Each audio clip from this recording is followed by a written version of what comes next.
નમસ્કાર, આપ જોઈ રહ્યા છો પાટનગર નેટવર્ક ન્યૂઝ અને હું છું આપની સાથે રેડા બુલેટિનની શરૂઆત કરીએ ભાવનગરથી। ભાવનગર ખાતે ડીજીપીની અધ્યક્ષતામાં ક્રાઇમ કોન્ફરન્સનું આયોજન કરવામાં આવ્યું હતું। રાજ્યના ડીજીપી દ્વારા વિવિધ જિલ્લાઓમાં દર મહિને ક્રાઇમ કોન્ફરન્સનું આયોજન કરવામાં આવે છે। તો ગત માસમાં થયેલા ગુનાઓ તેમજ પોલીસ વિભાગે કરેલી વિવિધ કામગીરી અંગેની સમીક્ષા કરવામાં આવી હતી। તો આ કોન્ફરન્સમાં રાજ્યભરના 19 આઈપીએસ અધિકારીઓએ ભાગ લીધો હતો કે જેમાં ગુજરાત પોલીસ મહાનિર્દેશક વિકાસ સહાયે મહત્વપૂર્ણ જાહેરાતો કરી છે।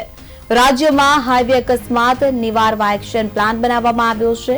આ પ્લાન મુજબ ગાડીઓ અને હેવી વાહનો માટે લેન ડ્રાઇવિંગ ઝુંબેશ હાથ ધરવામાં આવશે।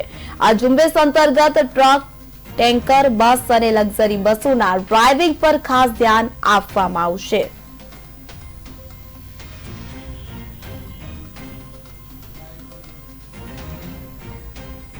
राज्य कक्षानी वरिष्ठ पुलिस अधिकारीओनी क्राइम कॉन्फ्रेंसનું आयोजन કરવામાં આવી હતી અને આ ક્રાઇમ કોન્ફરન્સમાં પોલીસ ભવનના જે વરિષ્ઠ પોલીસ અધિકારીઓ છે એની સાથે સાથે ગુજરાત રાજ્યના 4 પોલીસ કમિશનરેટના પોલીસ કમિશનરશ્રીઓ અને 9 રેન્જના વડાશ્રીઓ હાજરી આપી હતી અને ગુજરાત પોલીસની કામગીરીની અલગ અલગ વિષયો ઉપર મહત્વપૂર્ણ વિષયો ઉપર જે કામગીરી થતી હોય છે એના ઉપર ચર્ચા વિચારણા કરવામાં આવી।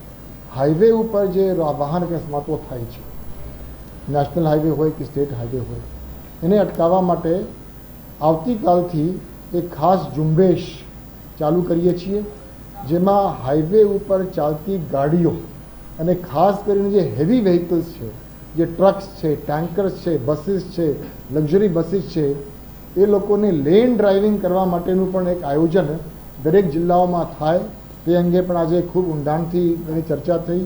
એનું પણ રોડ મેપ બનાવવામાં આવ્યું અને દરેક અધિકારીઓને સૂચના આપવામાં આવી છે કે ટૂંક સમયમાં આ હેવી વ્હીકલ્સ ઓન હાઈવેઝ ઉપર એક સિસ્ટમેટિક ઢંગથી લેન ડ્રાઇવિંગ ચાલુ થાય તો રોડના જે અકસ્માતો બનતા હોય છે એમાં આપણને ચોક્કસ અંકુશ લાવી શકે। રાજ્ય કક્ષાની